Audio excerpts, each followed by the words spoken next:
welcome back. They're one of Coronation Street's best-loved couples, but Steve and Michelle's relationship is in trouble as his character battles with depression. Well, soaps are well known, particularly Coronation Street, for tackling sensitive issues, and for Kym-Marsh, it's a chance to bring her own experiences to the storyline. Morning, lovely to see you. Good morning. We'll talk to you in a second. First of all, let's have a look at a little sneak preview of the Christmas Day special. Oh, wish I could see her face. Well, I promised her it would snow. And I never break a promise. Yeah, really? When did that start? I don't know, it's just something about Christmas and family, you know? Yeah. It just makes me want to make everybody happy, you know? Well, you've certainly made your little girl happy. Yeah. I'm not in a bad mood either. Good. Oh, what are you doing? Sorry, have I misread the signals? What signals? I never even set any signals. But you invited me up here. Yeah, to make snow? Were you trying to ruin me Christmas? No. No. Just thought I'd cheer you up by showing you what a total and utter idiot I am. See? Now I don't understand what you're talking about. All I'm trying to do is make everybody happy, and all you're doing is going around kissing, confusing everything. Well, I'm very sorry. I made a mistake. It won't happen again. Well, good. Great. Right. Oh, dear. Oh. Well, how very ungentlemanly of him, to be honest. I know. You needed some mistletoe. Poor Michelle. Poor Michelle. She's just so confused by him at the moment because obviously nobody knows that he's suffering with depression. So he's just behaving so oddly, and of course they've split up now. Because she just thinks it's her, and then the more he does things like this, the more she thinks it's her. So. And he's also spending money like water as well. Is this all sort of part of a mask that he's trying to sort of divert from what his condition is? I don't think... I think he's in denial. He's in massive denial about what's wrong with him. He's been to see a doctor. The doctor's told him he's got depression, but he's not actually doing anything about it, and he's certainly not talking to anyone around him about what's wrong. And I think that's it. He's trying to kid himself in a way that he doesn't need any help. And Do you think that's a common... I mean, because it's interesting, isn't it, soaps discussing this. Do you think that is a common theme, particularly amongst men, that they don't talk, or many people who don't have depression? yeah, I think it's a bit of a taboo subject all the time through men and women. But I think men in particular find, you know, women tend to talk about their emotions a bit more freely, whereas men tend to see things like that slightly more of a weakness. And I think when we first found out they were doing this storyline with Steve, both Simon and I were a bit like, is Steve the right character to do this, you know? But then the more we thought about it, the more we thought he absolutely is the one that should be doing it, because he's such a jovial character and he's so upbeat all the time and jokey.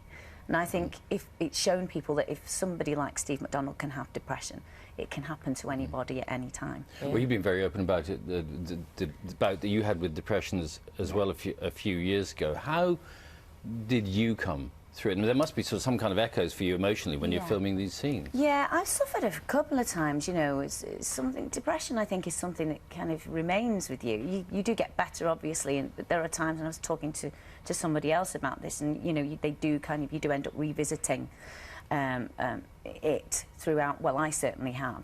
The last time I had it was when I lost my little boy in 2009, and it's really weird because at the time you don't realise that that's happening to you. You feel like what you're doing is completely normal, and actually it isn't. And it takes people to kind of point things out to you. And then, for me, I went and discussed things with a doctor and got help that way, and had a little bit of counselling. It also really helped me to kind of have my family and friends around me and rely on those people, really.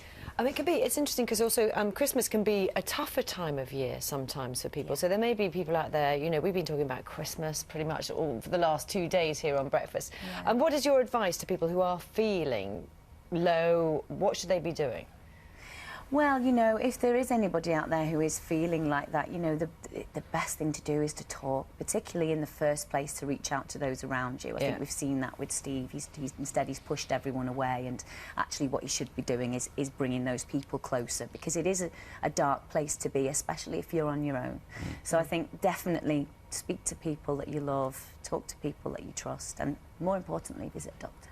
Yeah, dramatic things coming up in Weatherfield over the next few weeks. There's, well, not a good time to be taking public transport, should we just put it that way? Stay off the road. It's a dangerous place, Weatherfield. You had a tram crash a couple of years ago, and now, you know, I know. It's been in the papers saying, you know, just... Oof. Yeah, the big bus crash. we have actually spent a lot of time on that, and we were all quite exhausted by the time we'd finished filming it, but it's amazing. It's a great storyline, and again, really, you know, challenging one, and it is linked to Steve and Michelle and Steve's depression as well.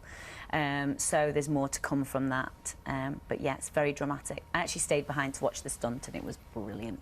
Oh, did you? Yeah. And tell us, presumably you filmed Christmas Day some time ago as well, which is going to be quite strange. We did, yeah. It was kind of at end of October or something.